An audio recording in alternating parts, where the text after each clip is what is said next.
How you doing? That's nice. How you feeling this evening? I need to make more noise than that. Okay, you just sat through some awesomeness. We're in the presence of greatness. I'm honored to be here. My name is Estelle. Hi. How you doing? There's so many people that I love and know in this building today, but I'm particularly honored to be here. I'm trying to gather myself because we just watched some incredible art, and it's not lost on me that I'm able to be here because of Ricky Waters, aka the man like Slick Rick. Now, I want to make it clear, I'm super honored, and I'm having a moment because there are certain artists who just make incredible art, no matter what time frame they're in, no matter where they land in the world, they just make incredible art. Every single time Rick has come out, I said Rick like he's my friend, I mean no keeper. The legend, Slick Rick, has put anything out, it's moved culture, it's shaped culture in ways that you don't even realize it's doing, from fashion to lyricism to the way he tells stories. So I'm not going to talk too much, I'm allowing the man himself to come up here and do what we do. Let's have a conversation, right? Yeah. Yeah. Make some noise, act like you're alive, folks. Yeah.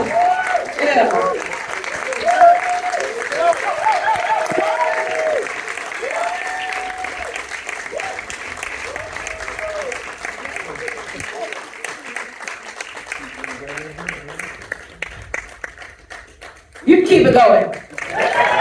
Yep. Welcome to the stage. The legend, the living legend, Slick Rick.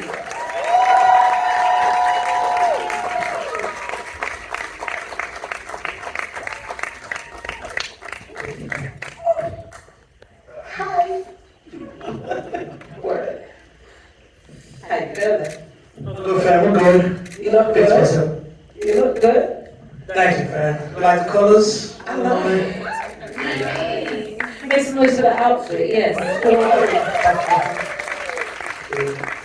We're going to get right into it. We have just watched your incredible opus, Victory, the visual component to your album, Victory, which came out this year. I want to start because the way that you write, the way that you spit lyrics, the way you do your art, it immediately puts us into our imagination. You start dreaming up the world that you're telling us to dream up. So, in one sentence, I would like for you to tell me what these words mean to you, like what comes to your mind. Imagination, storytelling, and then fashion, because I have to. Imagination? Yeah. I guess it's like your thoughts coming to life. Use your imagination, like with films and stuff. So imagination is a way of creating an imaginary world, bringing it to the surface so people can visualize it, you know, like that type of a thing. What was the other one you said? Storytelling. Storytelling adds to music and video because it gives your mind direction, you know what I mean? It gives an added extra to film and music, is story. So it gives it a nice high, you know, like that. Now, the fashion part of it. And you, again, I say this, I want you to break it down because you've been influencing people just in the way you pull up, you know? So, Okay. Talk to me, what comes to mind when I say fashion with Slick Rick? Impression. I guess it states where you are in your life among your peers. So the impression you give off to others. So it's really about each one, teach one. Same thing with fashion, you know, you grow. You grow from a nerd to Fonzie or something, you know? And same thing with music and art, all this stuff. You grow, you get better, you grow, you perfect your art, and you enjoy your existence. And then you can bring it to the marketplace if you feel like it, and see how the public responds to your artwork. You know, I like to call myself like a Monet, you know? He likes to paint pictures of like ponds before there was motion pictures and stuff like that. It was pretty good. So I like to paint Monets like that. I like that. I look at myself like a Monet. I describe myself as a painting moving forward, I think.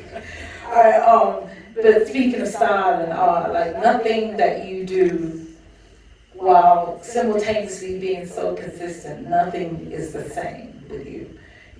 And I feel like I took a page out of your book personally. None of the records, like I said, while being consistent, they all had their own different style. You dipped into house music. Who's feeling that? Who's not going to So let's talk about the house music influence on you. Just how you taking it with this album. Well, I've always enjoyed house music, you know? You know, the good ones we all grew up on, you know, like hot, some Donna Summer stuff, you know? Some stuff is everlasting, you know? And so anyway, Idris is a DJ, right? So he was DJing somewhere, and he played these two songs, and I said, I gotta take these two songs from this performance, loop them up, and then tap dance on it, you know what I mean? So that's what we did. We bringing house back to life to the community, you know? A little touch of hip hop with us, you know? Show the hip hop admiration of house. So it's like a Reese's peanut butter cup, you know, like that. That makes yeah. You was outside with Idris at the club? Yeah, no, he was DJ. He likes to DJ, so he was DJing somewhere when I was hanging out with him in England. Yeah. And he played those two songs that you heard, the two house records. He was playing those, mixing them. And I said, I gotta loop these two beats and rap on it. So that's what we did. Yeah. The records, Cause I'm Here for Her and Come On. Right, Cause I'm Here and Come On, Let's Go. Yeah. Yeah. What was the vibe like when you were doing the videos for those? Because that feels like a little bit, I mean, you said it was before you got married, guys and girls. Cut it out. A shout out to Maddie. But before, like that era, that vibe, that feel, I felt like I was in London for one of them, and I felt like I could have been anywhere, any city, dancing on the couch for the other one, you know? How was the vibe making the video and the creative with that? Which one? Start with I'm Here for Her. Oh, Cause I'm Here for Her? Yeah. Oh, that was a vibe of me hanging out with my gay community. Les, what up, Les? You good? Like, you know? And we go to a club, meeting some girls, some attractive women, not knowing they was lesbians and trying to push up, you know? And then one got mad and pulled out a gun on me. You know, like, That's a real story? Nah, I just made it up. So yeah, so we showing love to the gay community, you know what I mean? And inclusion, you know what I mean? All that. Well, Come On, Let's Go made me happy because I saw a good few familiar British faces in there. And it made me happy. It's very cute. But again, it felt like party. It felt like the vibe that people don't do anymore. Like they don't dance outside, you know? Yeah, true. So the other one was like more of a dance club, you know, same thing, upbeat, housey, you know, sure everybody having a good time. Create that vibe for the film, for the visual, create that vibe. So even if you can't get to a club or whatever, you can pretend you're at the club because it gives you that vibe, that, you know, that essence, yeah. Moving along, you had an artist from the UK who we call the landlord gigs on a record called Stress. But I don't want to talk about that record. I was just very excited to see it happen, number one. But the track, Landlord, who's actually gone and heard Victory already? Make some noise, please. Yeah. Do you own houses as it that stressful? Talk to me. No, I really do own houses. Yeah. So, being a new landlord, you go through all these difficulties, keeping the building up to par and tenants running late on the rent and all of those kind of problems. So I just put the frustration into a record, a humorous record, so we can all laugh about our struggles as we came up from a tenant to a landlord type of a thing, with little success, little money, little investments, yeah. Still telling stories, still telling stories. Now, one of the standout tracks is a record called Foreign, right? And I liked how you started off with the dancehall, with a reggae sample at the beginning, and then you flipped it into a sample, a classic from Dave and Ansel Collins. Now, your parents, and we're talking reggae music here, guys, all right? Your parents, okay, you got that. Influences the world. Now, your parents are from Jamaica, all right? Yeah. Talk to us about reggae and dancehall and the influence, because you've kept that as a through line through your whole career, right? Right. Well, it's the parents' influence, you know what I mean? And being raised by Jamaican parents and stuff, and I like the music, so I incorporate it in my existence, and I try to put it out there, keep it relevant for our audience that also appreciates good reggae music, like that. Who's your favorite reggae artist?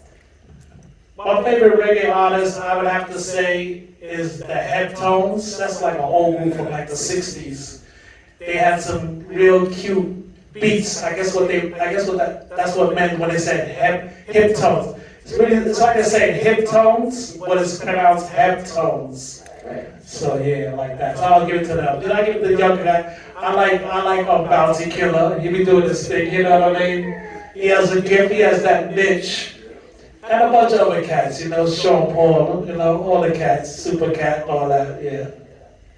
Now, documents featuring the man like Nasir Jones. And I had a little feature on that in the video. I was the voice of M, if none of you could. Well, that was me. Okay. I was honored to be able to do that. Thank you, Estelle. But talk to me about that record. I love to see you in that mode in the video, looking super incredible, fashion down as usual. But just again, creativity, dreaming, something else. What made? How did you come up with the song Documents, first of all, and second of all, what was the idea? How did you come up with the idea? The imagination, so I'm just imagining, like, let's say if they did make a black James Bond, like Idris, when they put that rumor out at one time, I'm imagining that I'm the black James Bond, and I'm working for the British government, and they send me to Spain to go find some papers, just imagination, and then you find the papers, you keep a copy for yourself, just in case. And you see what happened next, you know what I mean, man? Like, yeah. So it's a cute story to all my secret squirrels out there, entertaining y'all too, you know what I mean? Like that. The spies, to all the spies. I love it. All right, now let's keep it light. Let's keep it fun. Let's find out some more about you. What's your favorite food? My favorite food, I would have to say, is stew steak with rice and beans with extra gravy on the rice and some ketchup. Yeah. Or stew chicken. Stew chicken, yes. All right. Favorite shoe brand? Favorite shoe brand would be Clark Wallabies. Yeah, I have one on right now. Yeah, so Clark's adds a little swag to us. I call it my Frankenstein shoes. You remember Frankenstein? He used to walk around with bolts in his neck. You would look at his feet. Check out his feet sometimes. They kind of shaped like Clark Wallabies, Now I'm gonna pay attention. Okay. All right. This is a good one. What's your favorite? It's a two-part. Your favorite album of all time. Favorite album of all time? Oh, I would have to say one is Introducing Dionne Warwick. it takes you somewhere, you know? It just takes you, so it has a magic to it, a beauty to it. So I get lost in the black and white era, just about to become color TV era with Dionne Warwick. It's beautiful, you know? So, of course, James Brown takes you in another direction. Proud Black shows you black soul. That's still relevant to this day, you know what I mean? In the hip hop community. So, some people are everlasting with their hits like Diana Ross and Dionne Warwick and stuff like that, James Brown, and you know, Beatles, a little something, you know, like that, yeah. Specific eras. All right, second part of the question. What's your favorite album that you've made? My favorite album that I made would have to be this one. Did you hear this shit?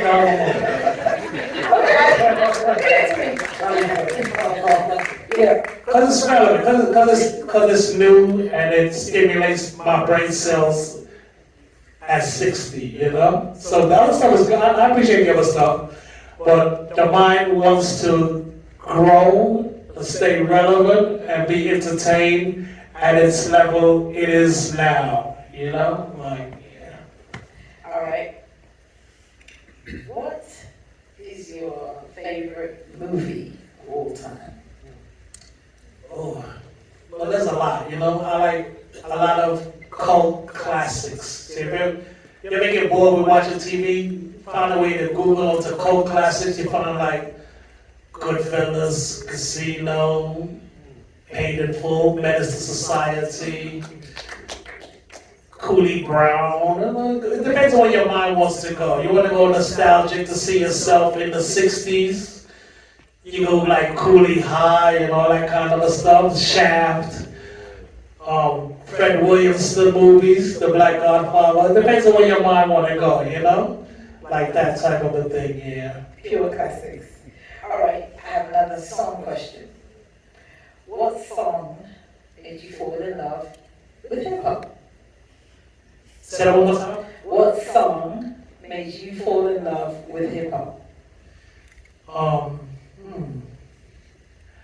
That's a good one. Well, I heard, when I was growing up, I heard like this group called like the Cold Crush Brothers. It was in the streets before records, and that's what really inspired me. It showed a lane, you know what I mean? When they looped the meat and potatoes on the track, and they did their raps and performances on it. So they took it to it was almost like watching the hip hop Temptations or something like that. It was real entertaining for the youth. So then when it came to records, we wanted to capture that and bring it there, you know, like that type of a thing. I like that. Hip hop Temptations. I like that. Yeah. All right, another one, music.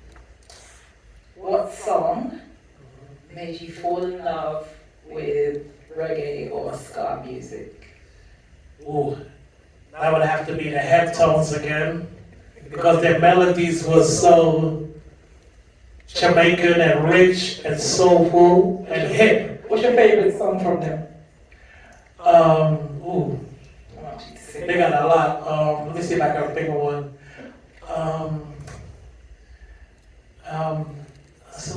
They got one called Vanity. I don't remember all of them. I just know the melodies like Vanity. I'll just say Vanity for now, you know? Yeah. Someone pull that up, please. I'd like to hear that shit. Okay. The best of Heftones. Heftones. Now, to close this out, Rick, because I know that people want to go and party with you a little bit and give you love. Talk to us. What does victory mean to you personally? Victory means like me and my team getting to the finish line so we could bring our project to the marketplace. So it was a lot of bopping and weaving to get to where we are now, you know, a lot of sample clearance, a lot of music politics, a lot of false accusations have to be cleared in order for you to be like squeaky clean, and then, okay, we gotta let him go. You know what I mean, fam? Yeah. Well, I'm happy you're here. Thank And before I do my final thanks, I want to give you your flowers. I want to say thank you. Thank you, Estelle. Thank you for making this album. Thank you for existing. Thank you for going through it and keeping it going regardless. Through all the years of being in this industry, thank you for getting your everything together and saying, I still have something else to give. Because it gives me, it just affirms me and it makes me feel like, keep going. Thank you. Appreciate it. Thank you, everybody. Great work.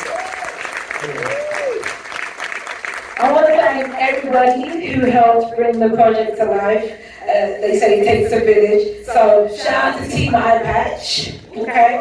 HollyShorts Film Festival, thank you. Wallace and Master Pill, Rachel, Sick Break, because we're here because of you. For not only victory, but again, for your overall contributions and for staying true to making great art. Thank you. Thank you. Thank you, guys. Okay. You have a special. Oh, there's people with things. Yes, yes. Hi.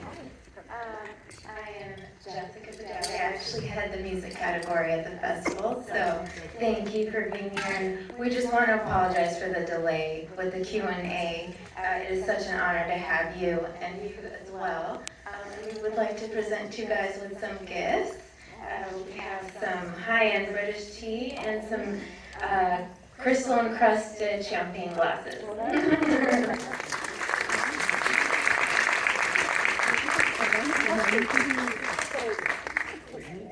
Well, thank you.